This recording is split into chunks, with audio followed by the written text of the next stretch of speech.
नमस्कार। Rajesh Pilot government polytechnic college Dausa के YouTube channel पर आपका स्वागत है। मैं Anil Ajmera, HOD computers.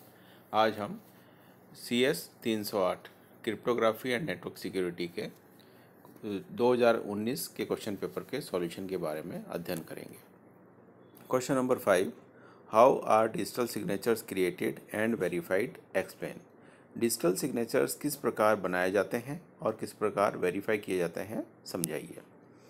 Digital signature क्या होते हैं? इस स्कीम के अंदर सेंडर मतलब मैसेज भेजने वाला मैसेज को अपनी प्राइवेट की से एनक्रिप्ट करता है। जैसा कि हम चित्र में देख रहे हैं, सेंडर ए है जो प्लेन टेक्स्ट मैसेज को भेजना चाहता है। प्लेन टेक्स्ट मैसेज को भेजने के लिए वो इस मैसेज को अपनी स्वयं की प्राइवेट की से एनक्रिप्ट करेगा, जिससे कि एक साइफर टेक्स्ट प्राप्त होगा। ये साइफर टेक्स्ट नेटवर्क द्वारा रिसीवर को भेज दिया जाएगा और रिसीवर इस साइफर टेक्स्ट को प्राप्त करने के बाद उसको एक ही पब्लिक की से अनलॉक करेगा या डिक्रिप्ट करेगा। उसके बाद में उसे प्लेन टेक्स्ट प्राप्त हो जाएगा। तो ये जो मैसेज हम भेजेंगे ये सेंडर अपनी प्राइवेट की से भेजेगा और जो रिसीवर है वो उसी सेंडर की पब्लिक की से उसको डिक्रिप्ट करेगा। पब्लिक की सभी को नॉन होती है, सब उसको यूज़ कर सकते हैं, लेकिन प्राइवेट की जो भेजने वाला होता है वो स्वयं यूज़ करता है। तो ये टेक्निक यूज़ की जाती है डिजिटल सिग्नेचर के अंदर। तो डिजिटल सिग्नेचर आज के मॉडर्न वर्ल्ड में या मॉडर्न ई कॉमर्स में बहुत अधिक उपयुक्त होते हैं, क्योंकि ये एक हमें फैसिलिटी प्रोवाइड करते हैं ऑथेंटिकेशन की और नॉन रिप्यूडिएशन की। ऑथेंटिकेशन का मतलब यह है कि जो भेजने वाला है उसके बारे में ये ज्ञात हो जाता है कि जो मैसेज आ रहा है ये ऑथोराइज यूज़र से आ रहा है, और इसको डिजिटल सिग्नेचर को लीगल राइट है वो भी दे दिया गया है। ठीक है, तो mixing a digital system as a valid authorization mechanism just like the paper based signature. जिस प्रकार हम किसी भी डॉक्यूमेंट पर सिग्नेचर करते हैं और उनको वेरीफाई किया जाता है या माना जाता है, उनकी लीगल सेंटिटी होती है, उसी तरह से डिजिटल सिग्नेचर को भी कोई उपयोगिता उसकी मानी जाती है। The scheme does not achieve confidentiality. इसके अंदर गोपनीयता नहीं रखी जाती, लेकिन ये ऑथेंटिकेशन प्रोवाइड करती है और इसके साथ साथ वो नॉन रिपुडिएशन भी प्रोवाइड करती है। मतलब जो भेजने वाला है वो फ्यूचर में इससे मना नहीं कर सकता, डिनाई नहीं कर सकता कि ये मैसेज उसके द्वारा नहीं भेजा गया, क्योंकि जो मैसेज है वो उसकी स्वयं की प्राइवेट की से एनक्रिप्ट किया जाता है और प्राइवेट की जो होता है वो एक यूज़र को खुद को ही पता होती है, तो वो ये मना नहीं कर सकता, which is suppose to be known only to him.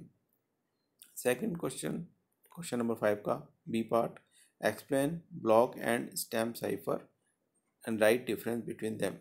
Block और स्टैम्प साइफर क्या होते हैं, उनके बीच में डिफरेंस बताइए। The generation of cipher text from plain text itself can be done in two basic ways. मतलब साइफर टेक्स्ट को प्लेन टेक्स्ट से साइफर टेक्स्ट बनाना के लिए दो मैकेनिज़म्स यूज़ किए जाते हैं। एक होता है स्टैम्प साइफर और दूसरा होता है ब्लॉक साइफर। स्टैम्प साइफर में प्लेन टेक्स्ट को एक एक बिट करके कन्वर्ट किया जाता है। मतलब स्टैम्प साइफर प्लेन टेक्स्ट को डिक्रिप्ट करने के लिए सिंगल बिट को एट ए टाइम यूज़ करता है। इसके लिए जो प्लेन टेक्स्ट है उसको हम ASCII कैरेक्टर्स को उसकी बाइनरी फॉर्म में कन्वर्ट कर देते हैं, और इसी प्रकार जो की हम यूज़ करते हैं उसको भी बाइनरी के अंदर कन्वर्ट कर देते हैं। जैसा कि हम चित्र में देख रहे हैं, कोई मैसेज है पे 100, इसको हमने बाइनरी के अंदर कन्वर्ट कर दिया तो एक हमें बाइनरी डिजिट्स का एक पैटर्न प्राप्त हो गया। इसी प्रकार जो की हम इस पर अप्लाई करेंगे उसको भी हमने बाइनरी में कन्वर्ट कर दिया, और फिर इन दोनों के साथ में XOR ऑपरेशन अप्लाई किया। XOR ऑपरेशन अप्लाई करने पर हमें एक पैटर्न प्राप्त होगा जिसे हम कन्वर्ट कर देंगे अल्फ़ाबेट्स में या ASCII कैरेक्टर्स के अंदर। तो जैसा कि हम चित्र में देख रहे हैं, P100 की जगह हमें ZTU91 और कुछ स्पेशल कैरेक्टर्स हमें प्राप्त हो रहे हैं, जिनसे किसी भी प्रकार का कोई मीनिंग निकालना संभव नहीं है। ये जो साइफर टेक्स्ट है ये कोई अटैकर इसको अगर ले भी लेता है या पकड़ लेता है तो भी उससे वो कोई अर्थ नहीं निकाल सकता।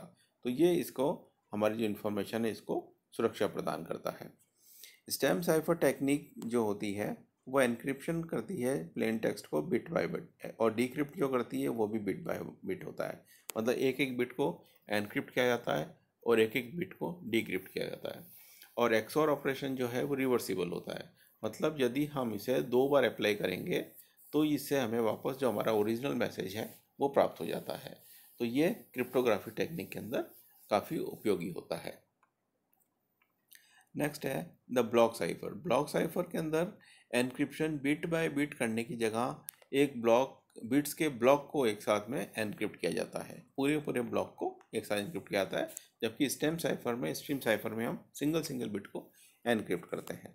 तो ड्यूरिंग डिक्रिप्शन जो ब्लॉक है उसको डिक्रिप्ट भी ट्रांसलेट भी पूरे के पूरे ब्लॉक को एक साथ किया जाएगा, ताकि उससे हम अपना मूल उसका जो रूप है वो प्राप्त कर सकें। In actual practice the communication takes place only in bits. लेकिन जो कम्युनिकेशन होगा वो बिट बाय बिट होगा और जो ट्रांसलेशन होगा वो पूरे ब्लॉक का होगा। An obvious problem with block cipher is repeating text. एक जो प्रॉब्लम है साइफर टेक्स्ट की वो है रिपीटिंग टेक्स्ट की। For repeating text pattern the same cipher is generated, therefore it could give clue to the cryptanalyst. यदि कोई repeated text हो रहा है उसके लिए सेम टाइप का क्रिप्टोग्राफी होने का साइफर टेक्स्ट प्राप्त होगा, जिससे कि जो अटैकर है उसको उसके बारे में कुछ क्लू पता चल सकता है या उसके बारे में उसको कुछ संकेत मिल सकते हैं ओरिजिनल प्लेन टेक्स्ट के बारे में। To deal with this problem block cipher are used in chaining mode. इस चीज़ को सॉल्व करने के लिए या इससे बचने के लिए हम जो ब्लॉक साइफर है उसको चेनिंग मोड के अंदर काम में लेते हैं।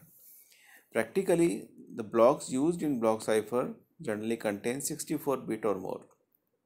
ब्लॉक साइफर के अंदर साधारणतया 64 बिट या उससे अधिक यूज़ की जाती है, और as we have seen stream cipher encrypt 1 bit at a time, this can be very time consumer. और स्ट्रीम साइफर में उसमें अंतर क्या है कि स्ट्रीम साइफर हम जानते हैं कि उसमें सिंगल सिंगल बिट को कन्वर्ट करते हैं, तो ये बहुत ज़्यादा टाइम कंज्यूमिंग प्रोसेस है, इसमें समय बहुत ज़्यादा नष्ट होता है और इसलिए ये अननेसेसरी है रियल लाइफ एप्लीकेशन के अंदर। That's why block ciphers used more often in computer-based cryptography algorithm as compared to stream cipher। इनके समय अधिक लगने के कारण स्ट्रीम साइफर की जगह ब्लॉक साइफर एल्गोरिथम को अधिक काम में लिया जाता है। धन्यवाद।